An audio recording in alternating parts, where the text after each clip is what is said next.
महाराज उद्दालक की कहानी याद आती है।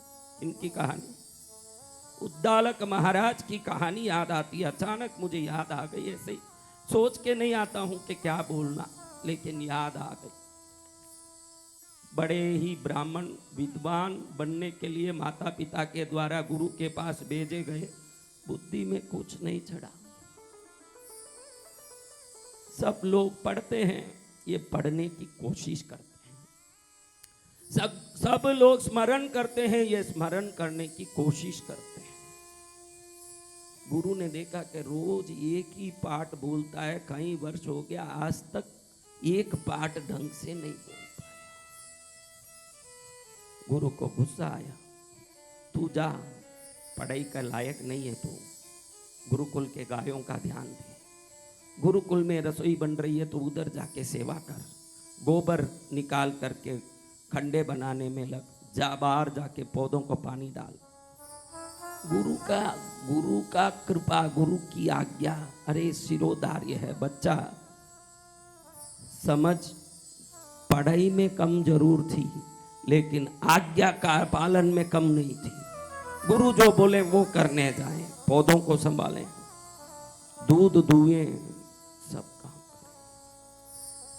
बाकी सब बच्चे पढ़ पढ़ के विद्वान बन गए। ये ऐसे के ऐसे ही नीरा मूर्ख रहा। क्या रहा? नीरा मूर्ख रहा। तो ये मूर्ख सब लोगों के हंसी के पात्र बन गया। लोग कहते हैं कि इसको कुछ नहीं आता, कितने वर्षों से गुरुकुल में पढ़ा है, बुद्धिहीन है। लेकिन वो एक ही सोचता है, आनम तानम कुछ न जानम, गुरुदेव आज्ञा वचन प्रमाण। क्या जानता है? मैं कुछ नहीं जानता हूं, मेरे गुरु की आज्ञा का पालन करना ही मेरा धर्म है। एक दिन जोर से बरसात आई, तो जहां गुरु जी का आश्रम और वहां पर खेत था, उस खेत में इतनी बार से बाढ़ की पानी आ गई, खेत टूट के अंदर पानी आने लगी। गुरुजी बड़े चिंता में आ गए। सभी शिष्यों को बोले कि जाओ रे, ध्यान दो, कहीं खेत समाप्त ना हो जाए, फसल नुकसान में ना आ जाए। आप लोग क्या खाओगे, हम क्या करेंगे फिर? इस जंगल में दान कहां से आएगा? सब बच्चे एक दूसरे पर उंगली करते रहे, तू जा तू जा। पड़े हुए का घमंड क्या है? पड़े हुए का घमंड आया है। ये उद्दालक सुना बात, तुरंत दौड़ा। देखता है कि बाढ़ उस खेत से इतनी बड़ी होकर के आ रही है कि थोड़ी देर में पूरा खेत डुबा देगी। और उंगली से देखा, हाथ से देखा, हथेली से देखा, कुछ पानी रुकता नहीं दिखा। आसपास में कोई पत्थर या लकड़ी नहीं दिखी कि छेद रोक सके।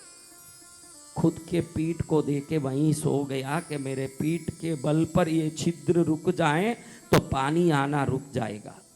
लेकिन अपने पीठ को लगा के जैसे ही सोया, पानी ऊपर से चढ़ के इसके ऊपर ही आ गया। श्वास की नलियों में घुस के अंदर पानी भर गया, बेहोश हो गया, वहीं पड़ा रह गया। पानी से लबालब खेत भर गया।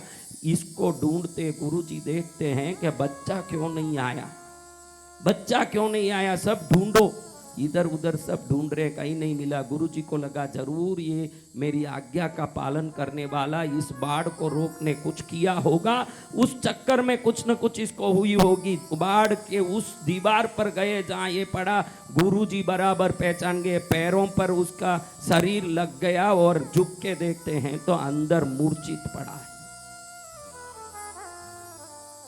उसको उठा करके 4 बच्चे ले आए, पेट दबाया, पानी को गला दबा के इस छाती के प्रदेशों को दबा के बाहर निकाला गया।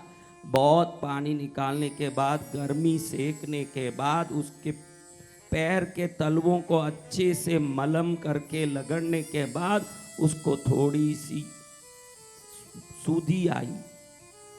गुरुजी कहते हैं सभी बच्चों को दिखा के, देखो रे, तुमको कितना कहा कि बाढ़ आ गया जाओ, तुम कोई नहीं गए। इसने अपने शरीर को ही बाढ़ के लिए पाल बना दिया। खुद को अर्पित करके इस क्षेत्र को, इस गुरुकुल के लिए अन्न को रक्षित करने खुद को समर्पित कर दिया। 5 मिनट अगर देरी से जाता ये मर जाता। क्या हो जाता? ये मर जाता। खुद को अर्पित कर दिया। तब महाराज जी ने कहा,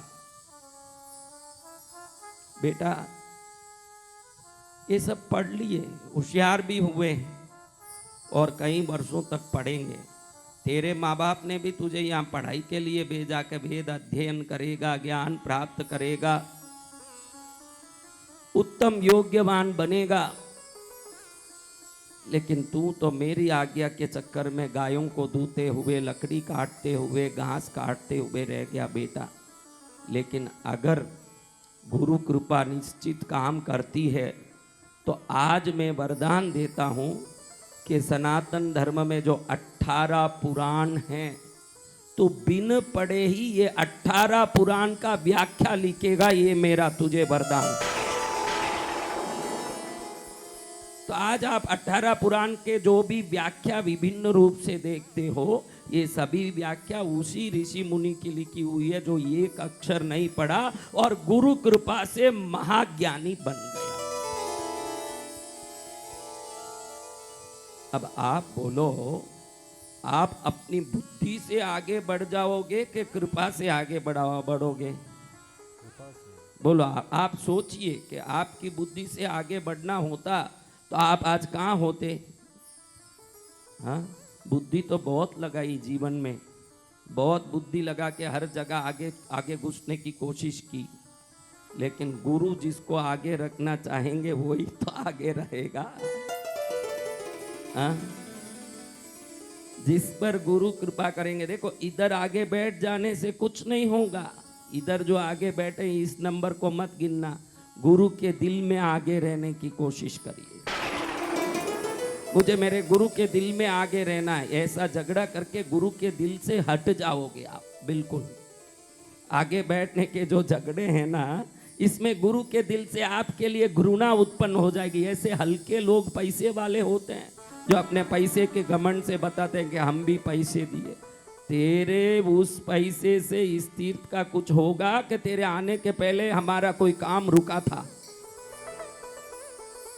तेरे आने के पहले मेरे तीर्थ का कोई काम रुका हो, न तेरे जाने से मेरा काम रुकता हो, तो बोल आज ही साधुपना छोड़ देता।